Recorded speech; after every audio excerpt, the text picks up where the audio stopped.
বাংলাদেশের রাজনীতির ইতিহাসে কিছু নাম চিরভাস্বর, যারা নিঃস্বার্থভাবে লড়াই করেছেন গণতন্ত্র ও মানুষের অধিকারের জন্য। তেমনই এক নাম তারেক রহমান, বাংলাদেশ জাতীয়তাবাদী দলের সিনিয়র ভাইস চেয়ারম্যান, দেশপ্রেমিক রাজনীতিবিদ এবং গণতন্ত্রের অকুতোভয় সৈনিক। আজ আমরা জানব এই নেতার জীবন সংগ্রাম, আদর্শ এবং বাংলাদেশের জন্য তার ভিশন সম্পর্কে।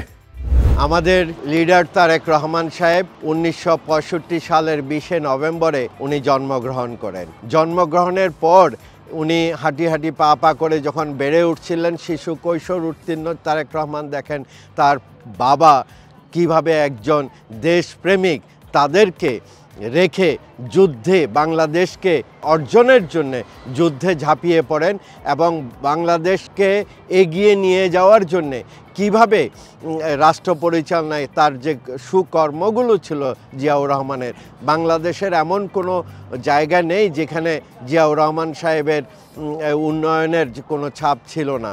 সেই অভিজ্ঞতাকে অর্জন করে 1980-র দশকে প্রথম তিনি বগুড়ার থেকে প্রাথমিক সদস্য পদ লাভ করেন। তার পরবর্তীতে 2001 সালে তিনি মায়ের সাথে রাজনীতি করতে গিয়ে জনপ্রিয়তার তুঙ্গে উনি অবস্থান গ্রহণ করেন। 1990-এর গণঅভ্যুত্থানে সক্রিয় ভূমিকা রাখেন তারেক রহমান। 2001 সালে বিএনপির নির্বাচনী বিজয়ে তার ভূমিকা ছিল অগ্রগণ্য। যুব রাজনীতিকে সংগঠিত করতে প্রতিষ্ঠা করেন বিএনপির যুবদল। তার নেতৃত্বে বিএনপি হয়ে ওঠে তরুণ প্রজন্মের আশা আকাঙ্ক্ষার প্রতীক। 2007 সালে যখন বাংলাদেশের রাজনৈতিক চরম সংকট হয়, ঠিক তখনই আমাদের প্রিয় নেতা তারেক রহমান সাহেব জনপ্রিয়তার তুঙ্গে থাকার কারণে গ্রেফতার হন। হেন কোনো অত্যাচার নেই উনার উপর করা হয়নি। অত্যাচারে উনার মেরুদণ্ড পর্যন্ত ভেঙে দেওয়া হয়েছিল। তখন আমরা বলেছিলাম উনার মেরুদণ্ড ভেঙে দেওয়া মানে গণতন্ত্রের মেরুদণ্ডকে ভেঙে দেওয়া। ঠিক তেমনি করে উনি তার পরবর্তীতে উনি প্রবাসে আসতে বাধ্য হন চিকিৎসার জন্যে।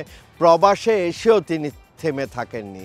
উনার সুনেতৃত্বের কারণে 1.5 কোটি প্রবাসীকে নিয়ে এবং পরবর্তীতে বাংলাদেশকে একত্রিত করে বাংলাদেশের যে 17 বছরের যে ফ্যাসিস্ট আছে, এই ফ্যাসিস্টকে সরানোর জন্য হেন কোনো কর্মসূচি নেই উনি দেননি এবং নেতৃত্ব দেননি।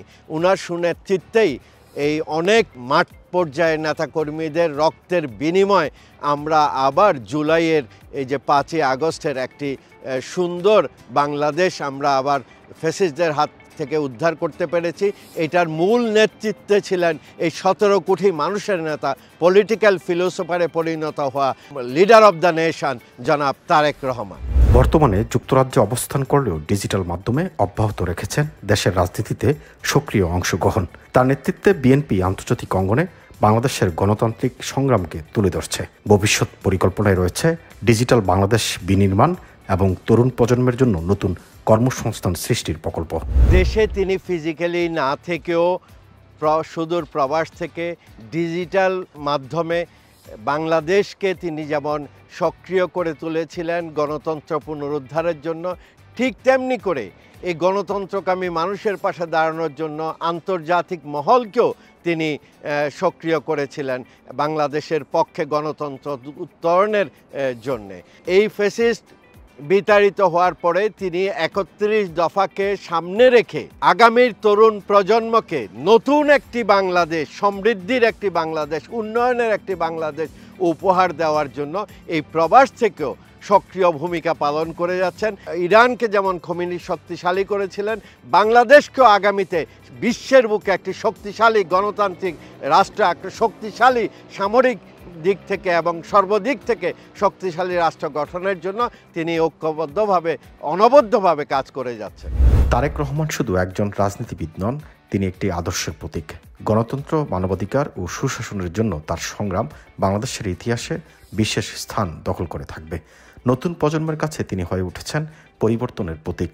একটি সুন্দর সমৃদ্ধ বাংলাদেশ গড়ার এই লড়াইয়ে তার ভূমিকা চিরস্মরণীয় হয়ে থাকবে। এমআইবি সংবাদ ও সংবাদ সংশ্লিষ্ট অনুষ্ঠান দেখতে ভিজিট করুন www.mibtelevision.tv ও facebook.com/mibtelevision.tv এবং সাবস্ক্রাইব করুন youtube.com/mibtelevision এ। এমআইবি টেলিভিশন, সত্য খবর, সঠিক খবর।